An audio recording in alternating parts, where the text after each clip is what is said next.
I'm going to begin this video by asking you a very personal question, and that is, do you typically pray before you eat?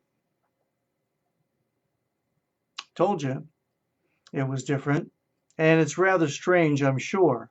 But after I share with you and you hear what I'm about to share with you about your food, your chicken in particular, it may be something that you would reconsider doing.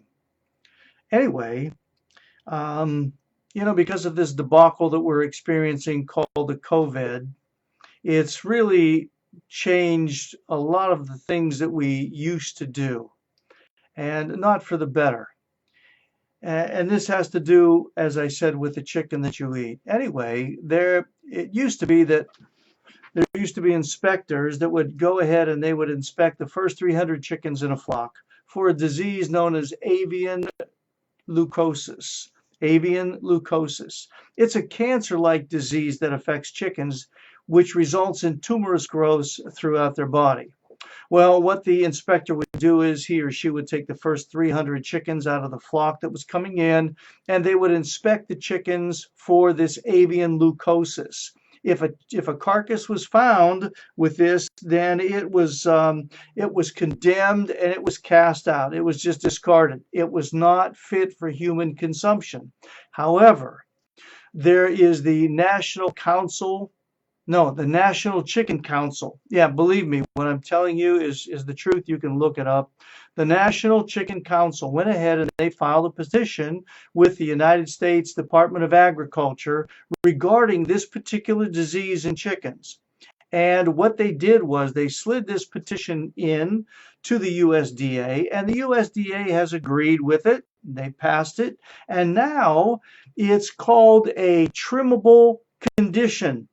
That means that the carcass is no longer, if it's found with the tumors on it, it's no longer discarded, condemned, and unfit for human consumption, but now it's called a trimmable condition. That means that they can go ahead and when they find the tumors, they can go ahead and cut them out and they can pass that carcass through for human consumptions.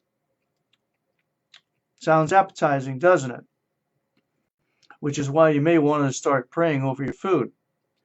Anyway, if you like chicken, and I'm one of those, I really enjoy my chicken, and your kids like the chicken fingers and the chicken nuggets and all the chicken stuff and that. This is something you want to consider doing when you go out and you buy your chicken. The first thing, if you're buying a whole chicken, you want to really inspect it very carefully.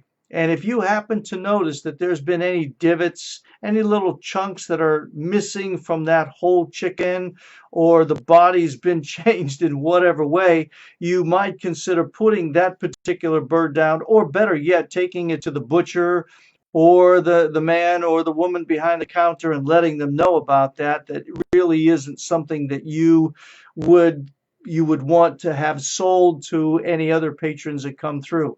And or if you buy chickens in pieces, people like to buy the breasts or the legs or the thighs or the wings or whatever. If you notice that in those particular portions of the chicken that you're about to pick up have little chunks that have been cut out or are missing out of those pieces, the same advice applies. You want to go ahead and put that piece of meat down or that container down, or again, as I said, take it up to the counter and let them know that really that's not something that you would recommend they selling to others that are coming through that may not know any better. So this is where we're living today, see, and this is what's going on. The absurdity of I don't know. I think it's a personally, and this is not empirical. It's not based on any science. But I truly believe a spirit of stupid has overtaken our nation in particular.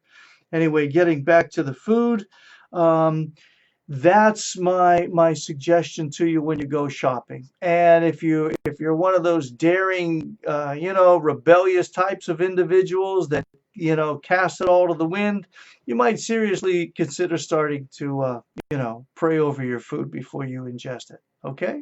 So, hey, thank you for allowing me to share this information with you. And until the next video, and as always, God bless.